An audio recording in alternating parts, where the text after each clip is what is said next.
اللهم بارك على محمد وعلى آل محمد كما باركت على إبراهيم وعلى آل إبراهيم إنك حميد مجيد اللهم رب هذه الدعوة التامة والصلاة القائمة آتي محمدا الوسيلة والفضيلة وابعثه مقام محمود الذي وعدته. بسم الله. الحمد لله نحمده ونستعينه ونستغفره ونعوذ بالله من شرور أنفسنا ومن سيئات أعمالنا من يهده الله فلا مضل له ومن يضلل فلا هادي له وأشهد أن لا إله إلا الله وحده لا شريك له وأشهد أن محمدا عبده ورسوله. أما بعد فإن خير الحديث كتاب الله وخير الهدي هدي محمد صلى الله عليه وسلم وشر الأمور محدثاتها وكل محدثة بدعة وكل بدعة ضلالة وكل ضلالة في النار. اللهم صل على محمد وعلى آل محمد كما صليت على إبراهيم وعلى آل إبراهيم إنك حميد مجيد. اللهم بارك على محمد وعلى آل محمد كما باركت على إبراهيم وعلى آل إبراهيم إنك حميد مجيد.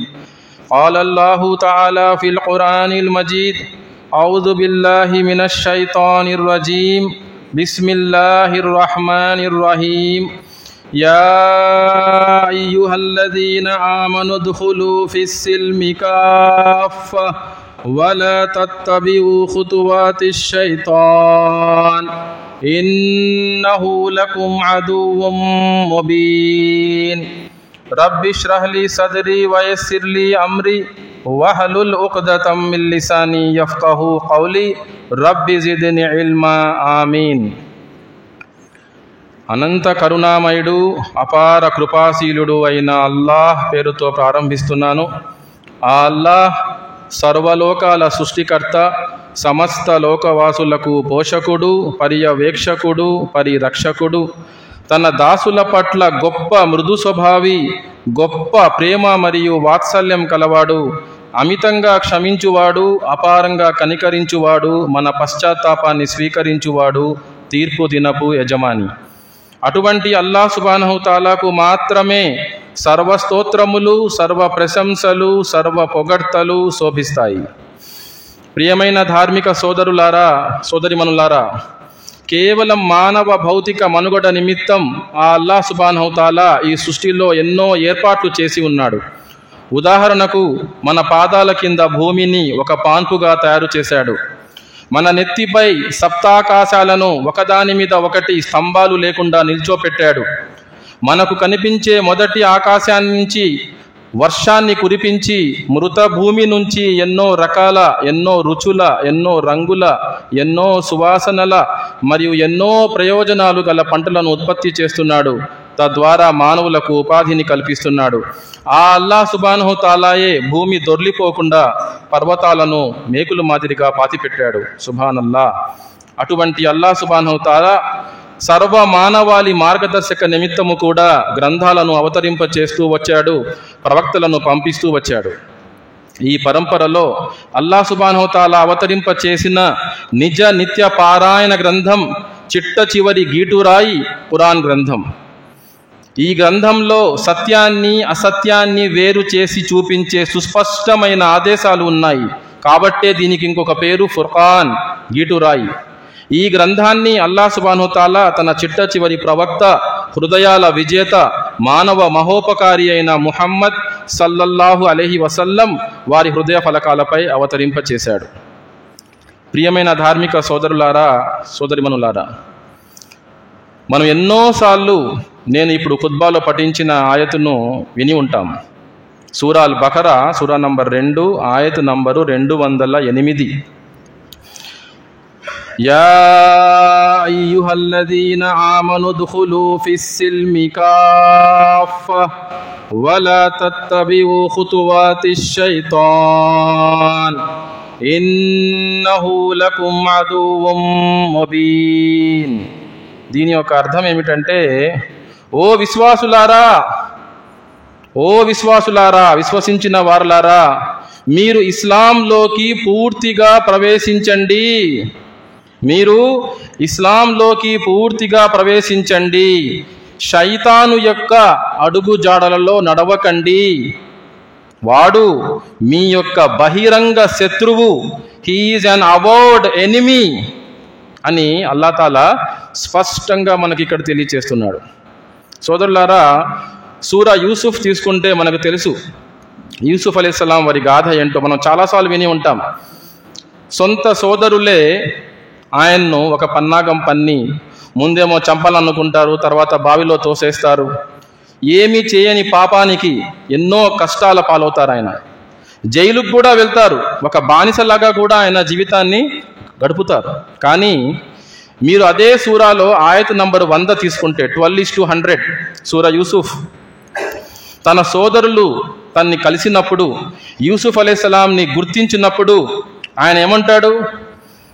కక్ష తీర్చుకోడు, వారిని నిందించడు, సోదరులను వారి మనసుకు బాధ కలిగించే విధంగా ఒక్క మాట కూడా మాట్లాడడు.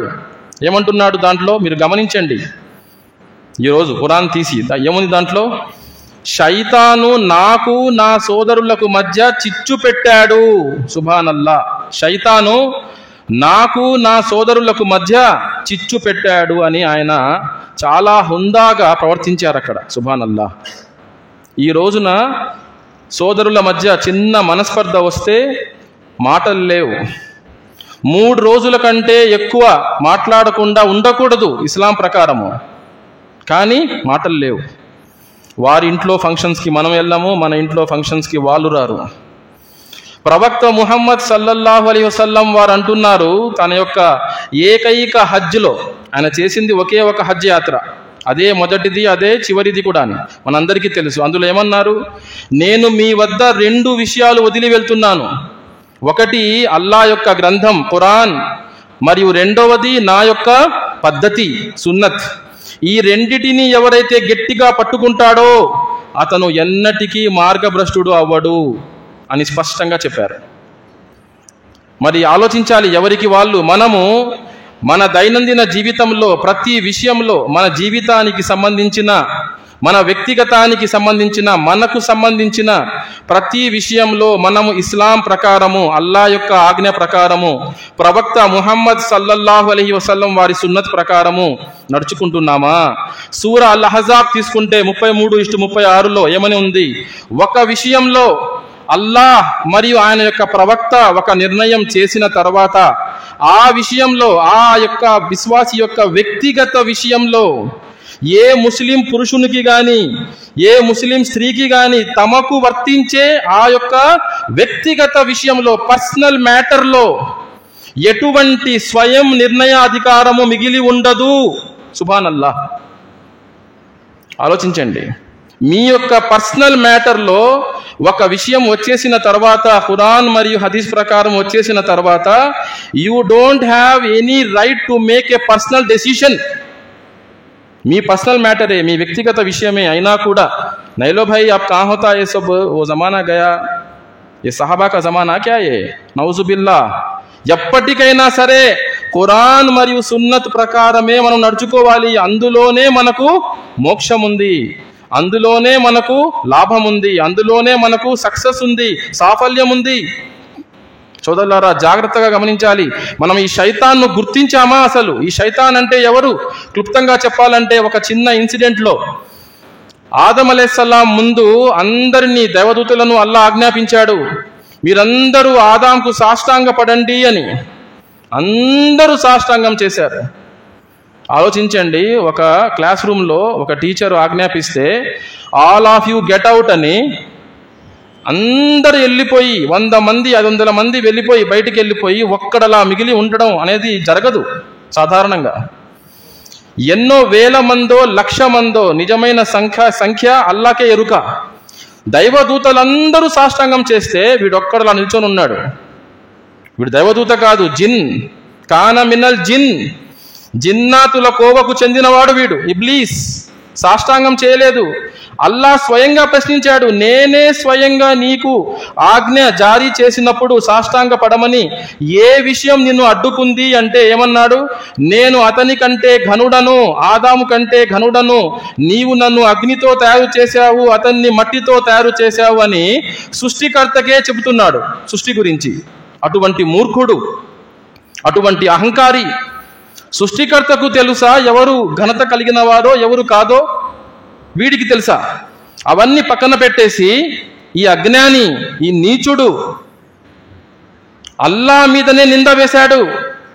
తర్వాత ఏమని నింద వేశాడు? అల్లా తాలా ఇక్కడి నుంచి నువ్వు వెళ్ళిపో, ఆకాశాలలో ఉండి నువ్వు ఇక్కడ అహంకారం ప్రదర్శించడానికి వీల్లేదని కూడా చెప్పాడు అల్లా తాలా. కానీ వీడేమన్నాడు? قال فبما أغويتني لأقعدن لهم صراطك المستقيم. సుబ్హానల్లాహ్, అల్లాతో అంటున్నాడు, నీవు నన్ను మార్గభ్రష్టుణ్ణి చేసిన కారణంగా. అల్లాహు అక్బర్. అల్లా మీద నింద వేస్తున్నాడు వీడు. అల్లాకే ఊపర్ ఇల్జాం, తోమత్, నౌజు బిల్లాహి మిన్ జాలిక్. నీవు నన్ను మార్గభ్రష్టుణ్ణి చేసిన కారణంగా నేను వీరి కోసం రుజుమార్గం మీద మాటు వేసి కూర్చుంటాను అంటున్నాడు.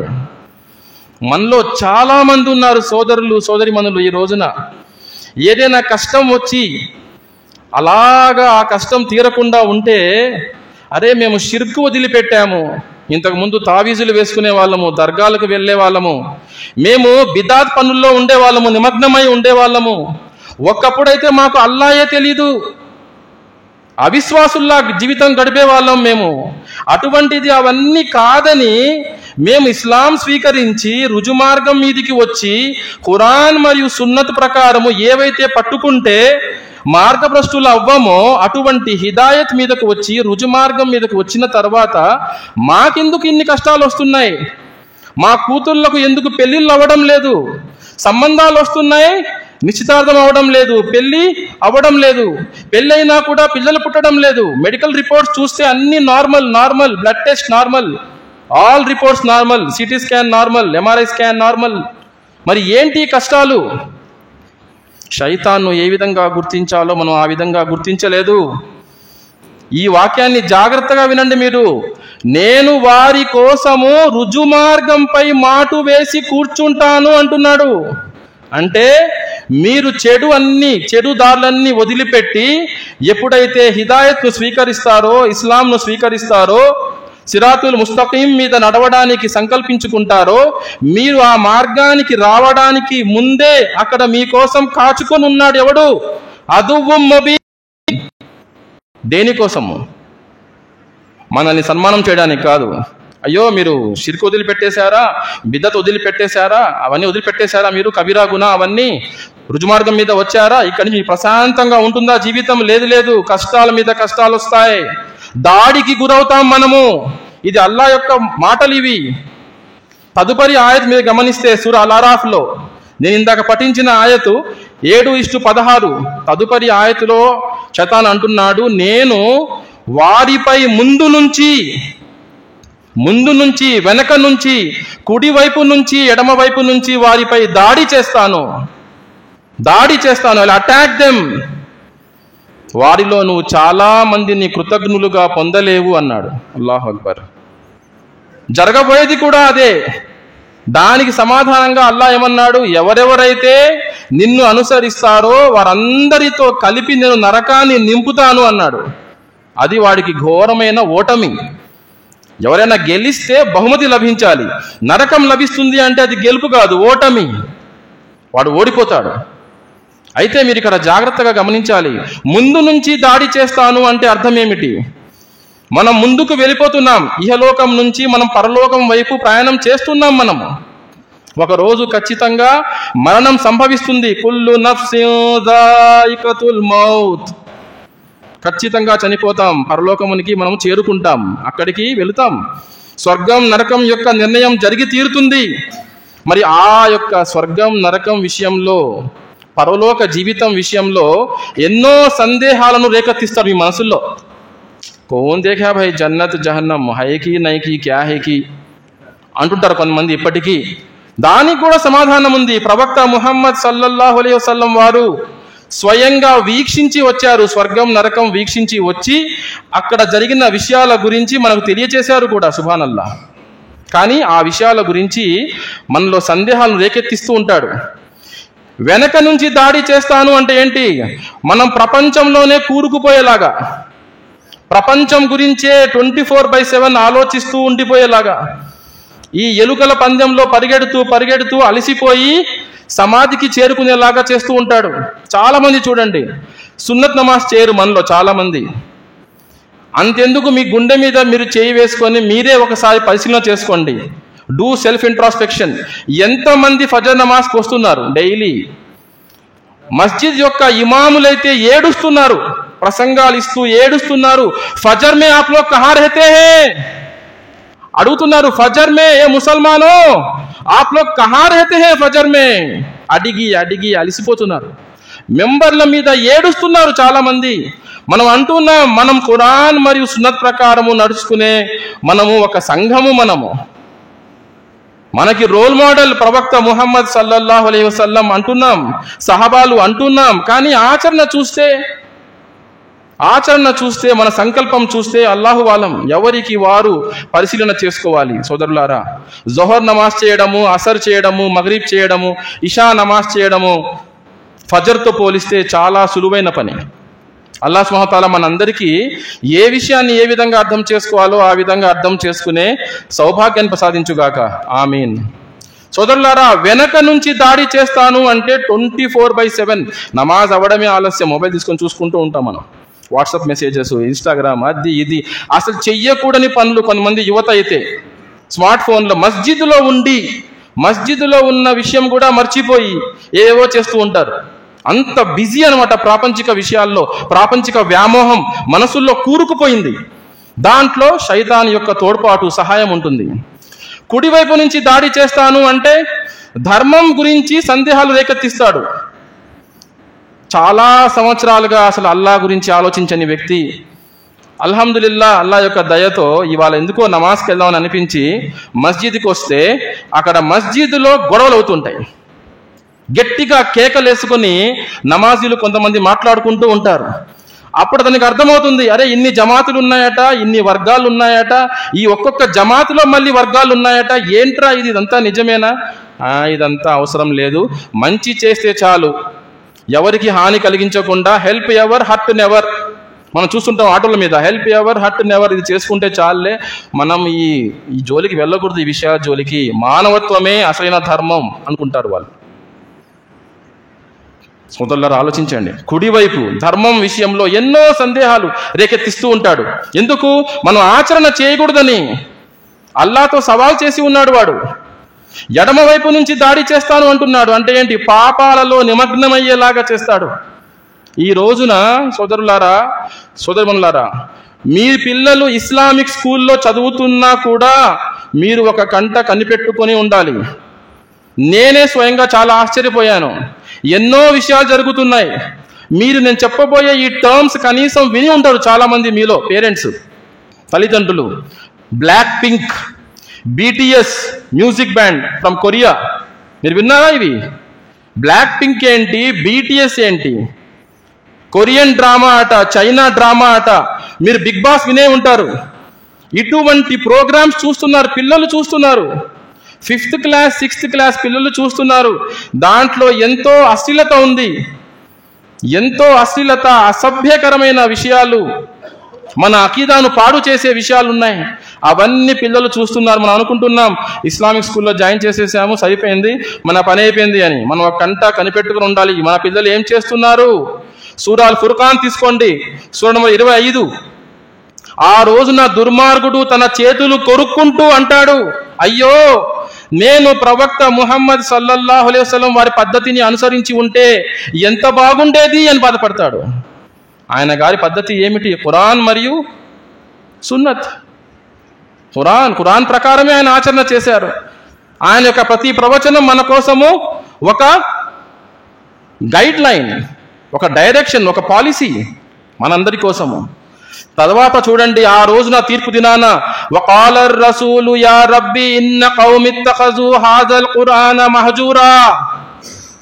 రహ్మతల్ లిల్ ఆలమీన్ అంటే ప్రవక్త ముహమ్మద్ సల్లల్లాహు అలైహి వసల్లం మనందరి కోసం, సర్వ మానవాళి కోసం, సర్వ లోకాల కోసం, జంతువుల కోసం, చెట్ల కోసం, పక్షుల కోసం, రాళ్ల కోసం, అన్నిటి కోసం ఆలమీన్ కే లియే రెహమత్ బనాకే భేజే గయే. ఒక కారుణ్యంగా చేసి పంపబడిన వాడు మనకు వ్యతిరేకంగా, మనకంటే ఎవరైతే ఖురాన్ను పక్కన పెట్టేస్తారో, వెనక వదిలి పరలోకం వైపు ప్రయాణం చేస్తారో, ఖురాన్ పారాయణం చేయరో, ఖురాన్ యొక్క ఆయతుల యొక్క అర్థం గురించి తెలుసుకోరో, దాని ప్రకారం ఎవరైతే ఆచరణ చేయరో, ఇది ఏమి పెద్ద విషయం కాదన్నట్టు పట్టించుకోకుండా వదిలి వచ్చేస్తారో, వాళ్లకు వ్యతిరేకంగా రహ్మతల్ లిల్ ఆలమీన్ సాక్ష్యం పలుకుతాడు. వకాలర్ రసూలు యా రబ్బి ఇన్న కౌమి ఇత్తఖజు హాజల్ ఖురాన మహజూరా. ఓ నా ప్రభు, నా జాతి వారు ఖురాన్ను విడిచిపెట్టారు అంటాడు. అల్లాహు అక్బర్.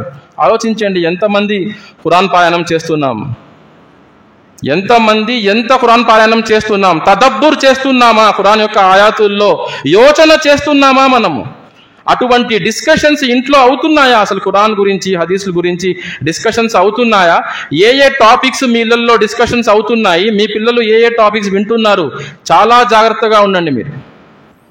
వాళ్ళకు అవే అన్నమాట విలువలు, మనం నేర్పించే విలువలు అవే. సోదరులారా, జాగ్రత్త గమనించండి, నలువైపుల నుంచి దాడి చేస్తున్నాడు శైతాన్. అంతేకాదు, ఈ రోజున మనం చూస్తున్నాం సమాజంలో చాలా మంది వాళ్ళ యుక్త వయసుకు చేరుకున్న పిల్లలను తీసుకొని వెళ్ళి రుకియా చేయిస్తున్నారు. రుకియా సమస్యలు ప్రత్యేకంగా అహ్లే హదీస్ ఇళ్లల్లో ఈ సమస్య ఈ రోజున ఎక్కువగా ఉంది. ఒక మనోవిజ్ఞాన శాస్త్ర నిపుణుడుగా, ఒక సైకాలజిస్ట్గా పూర్తి బాధ్యతతో చెప్తున్నాను మీకు విషయాలు, విత్ ఫుల్ రెస్పాన్సిబిలిటీ. ఎంతో మంది ఫోన్లు చేస్తుంటారు, మా అమ్మాయికి ఇలా జరిగింది, సడన్ గా తన ప్రవర్తనలో మార్పు వచ్చింది, మా అమ్మాయి రాత్రిపూట కేకలు వేస్తుంది, ఏడుస్తుంది, మా అమ్మాయికి పెళ్ళయింది, పిల్లలు పుట్టడం లేదు, రిపోర్ట్స్ అన్ని నార్మల్, ఏదో దయ్యం పట్టినట్టు అరుస్తున్నాడు, ఫిట్స్ వస్తున్నాయి. ఎక్కడికెక్కడికో పరిగెడుతున్నారు. వాళ్ళ దగ్గరికి వెళ్తే 10,000, 20,000, 30,000, 50,000, 1,00,000 ఇష్టం వచ్చినట్టు మన అవసరాన్ని బట్టి, మన కష్టాన్ని బట్టి, మన బాధను బట్టి వాళ్ళు కోట్ చేస్తున్నారు, ప్రైజ్ ఎన్కాష్ చేసుకుంటున్నారు, సొమ్ము చేసుకుంటున్నారు. ఇంకోలా చెప్పాలంటే మొత్తం ఖురాన్ రుకియానే. అసలు రుకియా ఏంటి తెలుసా మీకు? ఇప్పుడు నేను చెప్పానే మీకు, ఎప్పుడైతే మనం ఖురాన్ మరియు సున్నత్ ప్రకారం నడుచుకుంటామో, రుజుమార్గం మీద ఉంటామో, మనకు శైతానుకు మధ్య యుద్ధం జరుగుతూనే ఉంటుంది. ఈ యుద్ధం అనేది ఆదం అలైహిస్సలాం మరియు ఇబ్లీస్ నుంచి ప్రారంభమైంది. ప్రళయ దినం వరకు ఈ యుద్ధం నడుస్తూనే ఉంటుంది. ఎందుకంటే ఈ ఇబ్లీస్ అల్లాతో ఒక కోరిక కోరాడు. ఏమని? నువ్వు దిగిపో, ఇక్కడి నుంచి ధూర్తుడువై, నీచుడువై దిగిపో, ఆకాశాలలో ఉండి నువ్వు అహంకారం ప్రదర్శించడానికి వీల్లేదు అంటే అడిగాడు అల్లా. నువ్వు అల్లా, అందరూ తిరిగి లేపబడే రోజు వరకు నాకు గడువు ఇవ్వు అన్నాడు. అల్లా ఏమో గడువు ఇచ్చేశాడు, వాడికి గడువు ఇవ్వబడింది. మనలో చాలా మందికి చెప్తే కొన్ని సమస్యలు మెడికల్ ఉంటాయండి, మెడికల్ ప్రాబ్లమ్స్ ఉంటాయి, కొన్ని అలా కాదు, రూహానీ ఉంటాయి అంటే, లేదు అదేంటి అలా అంటున్నారు, మీరు ఒక సైకాలజిస్ట్ అయి ఉండి అలా మాట్లాడుతున్నారు ఏంటి అంటారు. అయ్యూబ్ అలైహిస్సలాం యొక్క గాథ గుర్తు చేసుకోండి. శైతాను యాక్సిడెంట్ చేయించగలడా? యాక్సిడెంట్ చేయించే కదా పునాదులు కుదిపేశాడు. పిల్లలందరూ, తన సంతానం అంతా ఒకేసారి చనిపోయారు. జరగలేదా? చేయించింది ఎవడు? శైతాన్. కుదిపేశాడంతే, అల్లా యొక్క అనుమతితో, బిఇజ్నిల్లా అందరూ చనిపోయారు. శైతాన్ యాక్సిడెంట్ చేయించగలడా? చేయించగలడు. మనలో ఎంతమంది ఉదయం సాయంత్రం దువాలు పఠిస్తున్నాం? మనం ఉదయం సాయంత్రం దువాలు పఠిస్తే ప్రవక్త గారు అంటున్నారు, ఒక రక్షణ కవచం లాంటిది మనిషికి, ఒక బుల్లెట్ ప్రూఫ్ జాకెట్ లాంటిది. మనం శైతాన్ని ఎదుర్కొంటున్నాం, వాడు ఎవ్వరిని వదిలిపెట్టాడు. అవిశ్వాసుల్ని, విశ్వాసుల్ని ఎవ్వరిని వదిలిపెట్టాడు.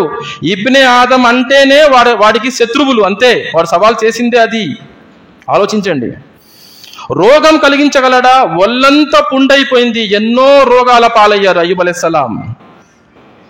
చేసిందెవడు? అల్లా యొక్క అనుమతితో శైతాన్.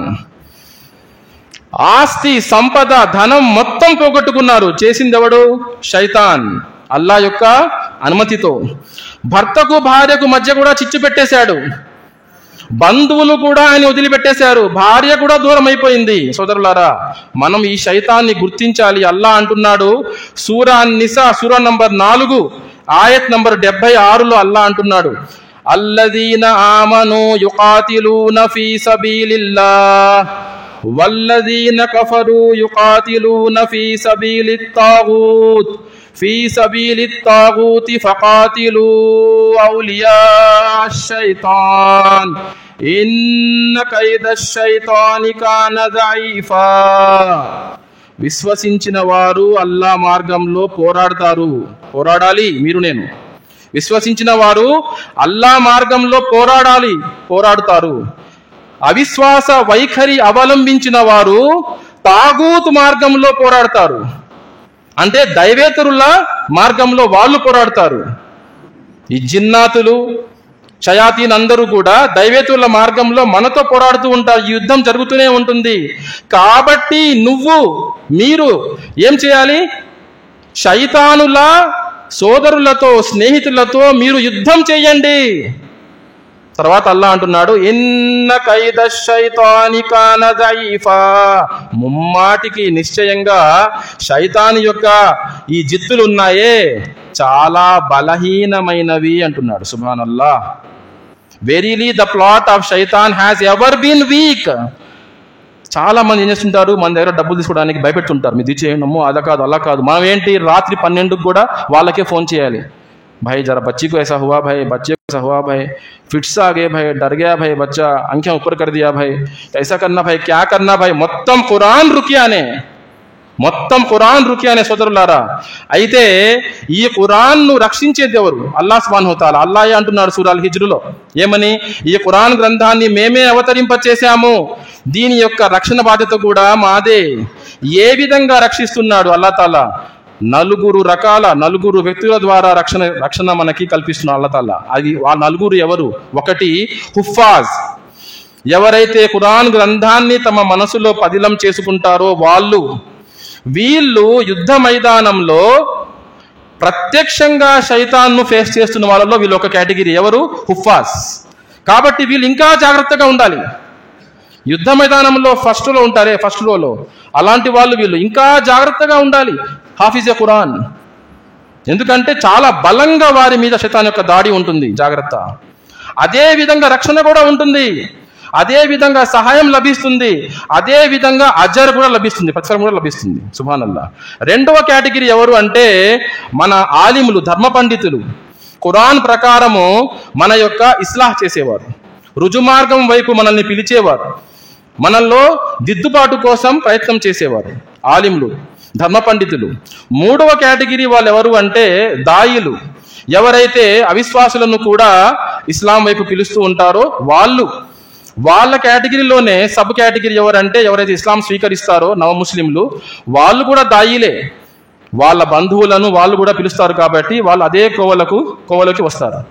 నాలుగవ కేటగిరీ ఎవరంటే ఖురాన్ మరియు సున్నత్ ప్రకారం ఎవరైతే రుకియా చేస్తారో సరైన రాకీలు, వాళ్ళు అంటే కమర్షియల్ కాకుండా ఖురాన్ మరియు సున్నత్ ప్రకారం ఎవరైతే రుకియా చేస్తారో వీళ్ళైతే ఫస్ట్ రోలో ఇంకా ముందున్నట్టు డైరెక్ట్ అటాక్ అవుతుంటుంది శైతాన్తో వాళ్ళకి. ఎంత జాగ్రత్తగా ఉండాలి మీరు ఆలోచించండి. మీకు సూటి ప్రశ్న ఒకటి, ఎంతమంది ఈ రోజున ఫజర్ తర్వాత ఉదయం దువాలు చేశారు? సుబహ్ కే అస్కార్ ఫజర్ కే బాద్ కితనే లోగ్ కరే? ఎంతమంది మనలో 10-15 నిమిషాలు తీసి ఉదయం ఫజర్ నమాజ్ తర్వాత సాయంత్రం అసర్ మరియు మగ్రిబ్ మధ్యలో అస్కార్ చేస్తున్నాం? చాలా ముఖ్యం ఇది. ప్రవక్త ముహమ్మద్ సల్లల్లాహు అలైహి వసల్లం వారు కూడా చేసేవారు. ఇది మనమే అనుకుంటాం చాలా మంది మనలో, నేను మంచివాడిని, నేను ఎవరికి హాని కలిగించట్లేదు, 5 పూటలు నమాజ్ చేస్తున్నాను, నేను హలాల్ హరాం తమీజ్ నా దగ్గర ఉంది, నాకేమవుతుందిలే అనుకుంటాం. కానే కాదు, శైతాన్ యొక్క దాడికి మనం గురవుతాం. వాడు ఛాలెంజ్ చేసి ఉన్నాడు, ప్రవక్తలు కూడా చేశారు, సహబాలు చేశారు ఈ దువాలు, అవన్నీ ఫాలో అయ్యారు వాళ్ళు. కాబట్టి మీరు నేను కూడా ఫాలో అవ్వాలి సోదరులారా. సమయం అయితే అయిపోయింది. ఇన్షాల్లా మళ్ళీ ఎప్పుడైనా అవకాశం లభించినప్పుడు దీని గురించి మనము ఇంకా చెప్పుకుందాము. అందరూ అప్రమత్తంగా ఉండాలి. ప్రత్యేకంగా ఈ నలుగురు ఉన్నారే, 4 కేటగిరీ వాళ్ళు చాలా జాగ్రత్తగా ఉండాలి. ఎందుకంటే వీరి ద్వారానే అల్లాహ్ సుబ్హానహు వ తఆలా అందరినీ రుజుమార్గం వైపుకు పిలుస్తూ ఉంటాడు, ఆహ్వానిస్తూ ఉంటాడు, రక్షణ కల్పిస్తూ ఉంటాడు. అల్లాహ్ సుబ్హానహు వ తఆలా మనందరికీ ఏ విషయాన్ని ఏ విధంగా అర్థం చేసుకోవాలో ఆ విధంగా అర్థం చేసుకునే సౌభాగ్యాన్ని ప్రసాదించుగాక. ఆమీన్. మనందరి పాపాలు మన్నించి అల్లాహ్ మనందరినీ నరకం నుంచి రక్షించి స్వర్గంలో చేర్చుగాక. ఆమీన్. వాఖిరు దావానా అనిల్ హమ్దులిల్లాహి రబ్బిల్ ఆలమీన్.